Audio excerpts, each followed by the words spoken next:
अस्सलाम वालेकुम, welcome back to my new vlog. आज कश्मीर डे की ऑफ है, तो घर में हम क्या क्या काम करने वाले हैं और क्या क्या टास्क आज मैं करने वाली हूँ, तो मैं सारा आपको जो है आज फुल डे का काम आपको दिखाऊंगी। आज एक्चुअली ना कुछ कपड़ों की जो है मैं कटिंग करने लगी हूँ, साथ साथ मैंने स्टिचिंग करनी है। ये है मेरा और अम्मी का सूट है। इस कलर में एक्चुअली सुंबल का सूट है, तो इस वजह से फिर ये सूट नहीं देंगे हम। मैं लाई हूँ फैसलाबाद से, कपड़े लाती हूँ तो वहाँ से ना दो दो सूट के पेयर मिलते हैं, एक सूट नहीं मिलता। वहाँ से दो दो सूट के पेयर मिलते हैं, सिंगल सूट नहीं मिलता। घर में पहनने वाले के लिए जो भी कॉटन के कपड़े होते हैं, जो नॉर्मल हो, जो पैकिंग में होता है, वो सिंगल सूट भी मिल जाता है, लेकिन वो 6 सूट देते हैं। 6 सूट लाए हैं, डिफरेंट 2 सूट्स के पेयर में लेके आए। सपोज जो है 2 सूट है, उसमें से एक जो है अम्मी का और मेरा बन जाएगा, एक सुंबल का और अम्मी का बन जाएगा, एक हम दोनों बहनों का बन जाएगा। मतलब 6 सूट है, हमने इस तरीके से उनको डिस्ट्रीब्यूट करना होता है। हर साल हम ऐसे करते हैं। जो कॉटन के कपड़े लाते हैं, स्पेशली कॉटन के कपड़े 6 सूट से कम वो देते भी नहीं और 2 के पेयर मिलते हैं। तो उसमें हम फिर डिजाइन इस तरीके से हम करती हैं कि जो कपड़े हैं ना, सबको 2 सूट भी आ जाए और डिफरेंट आ जाए। इस तरीके से हम डिस्ट्रीब्यूट करती हैं। तो ऐसे ये 4 सूट श्रिंक किए हुए हैं। अब इसको कटिंग करेंगे। इसमें से 2 सूट अम्मी के कवर अप हो जाएंगे, एक सूट अम्मी मेरे साथ करेंगे शेयर और एक सूट करेंगे सुंबल के साथ शेयर। इस तरीके से बन जाएगा। फिर एक जो पेयर होगा वो क्या करेंगे कि वो मैं और सुंबल शेयर कर लेंगे। इस तरीके से हमारे कपड़े कवर हो जाएंगे। ये घर में पहनने के लिए अभी वेदर चेंज हो रहा है ना, तो कपड़े हमारे सारे फट गए हैं। आप देख रहे हैं पुराने से कपड़े मैंने पहने हुए हैं, तो घर में पहनने वाले हमारे कपड़े बड़ी बुरी हालत हुई है। तो बस ये चैनल की वजह से जो है मैं सारा इधर ही बिजी रहती रही हूँ और मैंने कुछ भी काम नहीं किया। और अभी फिलहाल मेरा इसी में चले जाता है, वरना स्टिचिंग के लिए तो मैं टाइम निकाल लेती थी, लेडीज जेंट्स कर लेती हूँ। प्रोडक्ट सेलिंग और इस तरह अपने सारे चैनल में और जो भी अपना काम था उस काम में बिजी रही हूँ। घर को कुछ भी टाइम नहीं मैं दे पाई। अब शादी का भी कुछ हिसाब है, उसके लिए भी कुछ स्टिचिंग वगैरह करनी है। अब अल्लाह खैर करे, कुछ थोड़ा करके करेंगे, तो साथ साथ ही चलता है। चलो मैं अब आपको साथ साथ जो है कटिंग भी दिखाती हूँ, कैसे कैसे मैं कटिंग करती हूँ, किस किस के कपड़े हैं। तो कटिंग भी साथ सीख लेंगे आप, और साथ जो है फिर मैं आपको स्टिचिंग भी करते हुए दिखाऊंगी कैसे कैसे स्टिचिंग करते हैं। तो आज का व्लॉग बहुत ही मज़ेदार होने वाला है। चलिए अब मैं कटिंग आपको दिखाती हूँ कि कैसे कैसे कटिंग होती है। पहले मैंने अम्मी का सूट कट कर लिया, अम्मी की शर्ट कट की है, तो उसका मैंने कितना साइज रखा है ये मैंने कट कर लिया अभी। तो अब मैं सुंबल की शर्ट कट कर रही हूँ, ये मैं आपको दिखाती हूँ। ये मैंने रखी है, इसकी विड्थ मैंने रखी है 22.5 इंच, इसकी चौड़ाई मैंने रखी है। ओवरऑल मैं इस्त्री का बहुत यूज़ करती हूँ, कपड़े में किसी किस्म की कोई सलवट ना रह जाए, मुझे हैबिट है। एक्चुअली फैसलाबाद के जो कपड़े हैं इनमें मोस्टली ऐसे होता है कि दामन थोड़ा सा टेढ़ा आ जाता है, कुछ ऐसे होते हैं। लेकिन ज़्यादातर कपड़े जो कॉस्टली ले ना उनमें इतना फ़र्क नहीं आता, कुछ माइनर आ जाता है। सस्ते कपड़े नहीं लेने। वहाँ पे मुझे 10 साल हो गया, आप हिसाब लगाएं विजिट करते हुए। अभी भी जो है ना कपड़ों में नुक्स आ जाते हैं। 10 साल हो गए हैं। मतलब पहले मैं मैट्रिक से मैंने थोड़े बहुत स्टार्टिंग की कपड़े वगैरह स्टिचिंग की। फिर और जब मैं कॉलेज लेवल में थी, जैसे ही मैंने पेपर्स वगैरह दिए, तो पेपर्स के बाद मेरी अम्मी फ्री नहीं रहने देती थी। ये मेरी अम्मी की ना बड़ी गुड हैबिट थी कि मतलब हम लोगों को फ्री नहीं उन्होंने रहने दिया, कुछ ना कुछ हमें सिखाती रही। मतलब जैसे ही मैंने पेपर्स दिए हैं, तो फिर मुझे डाल दिया कि मतलब जाओ किसी के घर। इधर पास ही आंटी है बड़ी प्यारी, मतलब हमारे साथ बड़ा अच्छा उनका अभी तक है, बड़ा बेटी बना कर उन्होंने रखा हुआ। जैसे मर्जी मैं उनके घर जाती रही, देर सवेर जाना। उन्होंने बड़ी अच्छी मुझे स्टिचिंग सिखाई 3 माह में, ओनली 3 मंथ्स में उन्होंने मुझे स्टिचिंग सिखाई। बड़ी अच्छी वो मतलब हैं, हमारे पास ही रहती हैं। उन्होंने 3 माह में मुझे लेडीज जेंट्स कपड़े सिखाए, और मैं जेंट्स के कपड़ों पे इतने ज़बरदस्त डिज़ाइन कर लेती थी। अब मैंने छोड़ दिया, मैंने कहा कि इतनी मेहनत नहीं होती, जॉब के साथ साथ ये सारा कुछ काम ये नहीं होता। तब मैं फ्री थी, क्योंकि स्टडी के बाद फ्री थी, तो तब मैंने डिज़ाइनिंग करके देने बच्चों भाइयों को बड़े ही प्यारे डिज़ाइन, अब्बू को भी इवन कपड़े डिज़ाइनिंग वाले करके देने। अब मैं डिज़ाइनिंग वाले कपड़े कोई नहीं करती। पीछे मैंने कुछ स्टिचिंग के लिए थोड़ा सा टाइम स्टार्ट किया था कि किसी के स्टिचिंग करती हूँ, वो भी शौक थोड़ी देर के लिए रहा है, फिर बंद कर दिया। मुझसे स्टिचिंग होती नहीं इतनी, बस घर के थोड़े बहुत जो कर लेती हूँ वही है।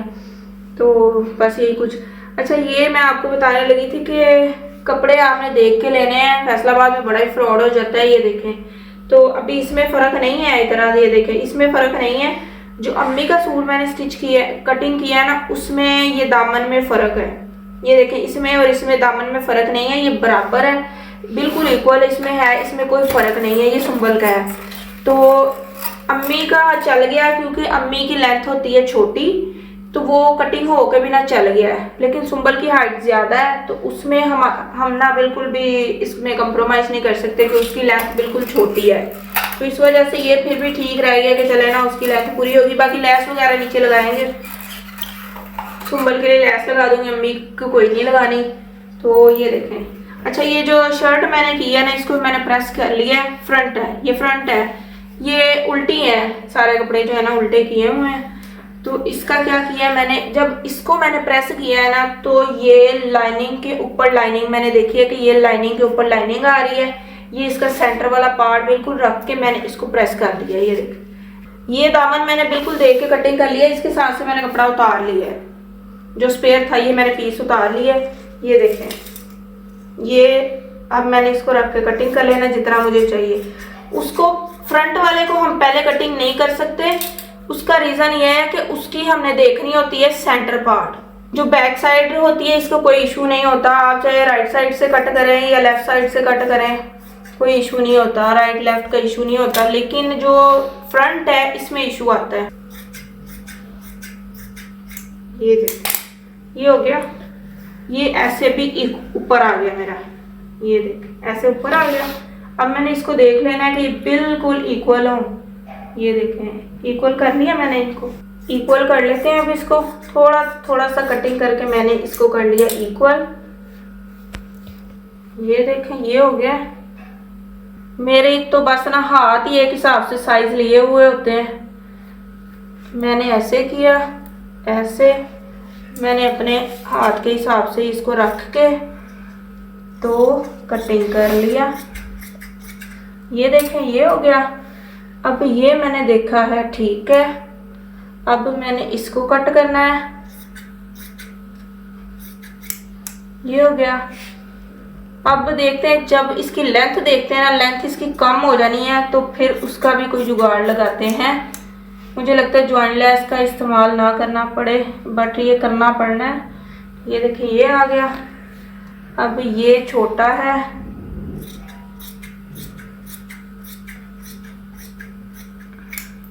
ये हो गया, ये आ गया। ये अब थोड़ा सा आपने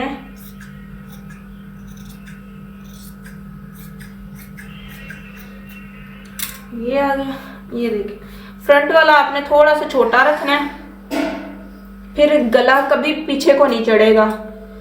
जब गला कटिंग करते हैं तो फिर गला पीछे को चले जाता है, वो पीछे को नहीं जाता। हम फ्रंट वाली साइड जब कट करते हैं तो तकरीबन ½ इंच जो हमने छोटी रखनी है। चलिए ये देखिए, अब ये कर लिया। अब इसका मेजरमेंट कर लेते हैं, ये कितने इंच की बनी है, इसका मैं देख लूँ कितने इंच की बनी है, इसमें कितना जोड़ वगैरह डालेंगे जॉइंट लेस, और कितना इसको जो है ना करना पड़ना है। ये रखा, ये रखा, और ये तकरीबन लेस लगा के हो जाना है कवर, इतना सा है कि थोड़ा बहुत कवर हो जाना है, थोड़ा सा है बट लेस लगा के ना ये कवर हो जाना है। बड़ी लेस लगा लेंगे, थोड़ी सी 1 इंच वाली लगा लेंगे, 1 इंच वाली लेस है वो 1 इंच वाली लेस जो है ना लगा लेंगे इसके साथ। चलिए अब मैं बताती हूँ फिटिंग वगैरह कैसे कैसे जो है। चौका रख दिया मैंने, ये वाला तो नहीं चलना, येलो वाला ये।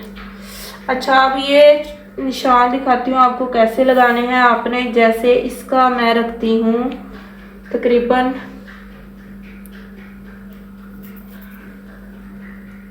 9.5 के करीब, इसका मैं रख देती हूँ। स्लिम सी है, 18-19 में कर देती होती हूँ, 19। ये देखिए ये हो गया। ये आपने चारों साइडों पे निशान लगा लेना, ये हो गया। अच्छा अब ये हम लगाते हैं साइड की सिलाई हमने कितनी रखनी है, कुछ 13 की रखते हैं, कुछ 14 की रखते हैं। तो इसकी हाइट ज़्यादा है तो मैं इसकी हाइट के अकॉर्डिंग मैं 14 के करीब करीब रखती हूँ, पूरा 14 नहीं रखती। यहाँ से 6 लेती हूँ। अगर किसी की चेस्ट भारी है तो उसके अकॉर्डिंग आपने लेना है ये 6.5 इंच। अच्छा ये हो गया। यहाँ पे मैं रखती हूँ, इसकी फिटिंग होती है 8 मेरी होती है, इसकी तकरीबन 7.25 8 के करीब इसकी होती है, बड़ी फिटिंग इसकी होती है स्लिम सी है, तो तकरीबन इतनी कर देती हूँ कि थोड़ा थोड़ा खुला भी चल जाए। ये रख दिया मैंने ये, और ऐसे ही मैंने रख के इसके आगे पीछे सारी साइडों पे निशान लगा देने हैं तारीख के। ये हो गया, और ऐसे ही मैंने इस पे भी लगा दिया। ये फिटिंग की होगी। अब ये आ गई बैक, जो हिप है 20 से कम ही होती है, ये इतनी जो रखी हुई है यही इसके चल जानी है। यहाँ से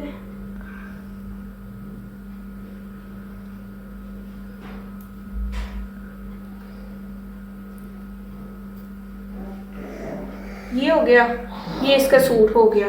अब इसमें लेसेस वगैरह लगा के बाकी देख लेते हैं। ये इसकी शर्ट होगी कटिंग, चलिए ये शर्ट होगी इसकी सेपरेट रखते हैं। और ये इसकी बाजू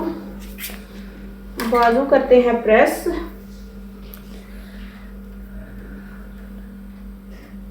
ये देखिए, ये आपने रख लेना है, इस साइड को आपने पूरा रख लेना है, क्योंकि ये ऊपर हमें फिटिंग चाहिए होती है, ऊपर ज़्यादा जो विड्थ चाहिए हमें, इस वजह से ये आपने रख लेना है ताकि हमें जोड़ ना डालना पड़े। अम्मी के वैसे मुझे डालना पड़ा है क्योंकि अम्मी का कंधा ज़रा बड़ा होता है, तो अम्मी के डालना पड़ा। ये देखें जी, ये किया ये, और ये रख के आपने कटिंग कर दी। फिर देखो अब इसमें थोड़ा सा फर्क है।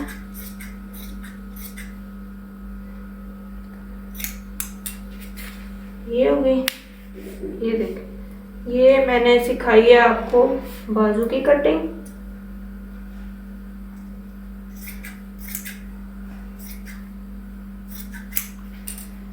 अब इसकी ना मैं आपको दिखा देती हूँ लेंथ कितनी है। क्वार्टर हाफ ही हम लोग चलाते हैं। ये देखिए तकरीबन बन जानी 19, ठीक है 18-19 की ही पहनती हैं हम लोग, ज़्यादा लॉन्ग जो है ना हम पहनती नहीं है। अब स्टिचिंग कर लेते हैं हम। ये अम्मी के शलवार स्टिच कर रहे हैं, साथ साथ में मैं आपको बताती हूँ क्या क्या जो है स्टिच करना है हमने। एक्चुअली ना सारे कपड़े कटिंग नहीं हुए, 2 सूट हुए हैं, अम्मी का और सुंबल का 2 ही हमने स्टिच करने हैं। वो भी सुंबल साथ मिलेगी तो सुंबल के साथ मिलके करेंगे। ट्राउज़र कुछ वो करेगी, अपना ट्राउज़र कर लेगी, और कुछ जो है साथ तरपाई वगैरह कुछ सिलाई का काम वो करेगी साथ में मिलके। मतलब टाइम थोड़ा रह गया है ना, कटिंग करने के बाद टाइम थोड़ा बचा है, तो इसलिए 2 ही सूट कट किए हैं और 2 को ही हम कवर अप करेंगी दोनों बहनें। तो मैं साथ साथ आपको बताती हूँ स्टिचिंग कैसे करनी है और क्या कैसे नहीं है।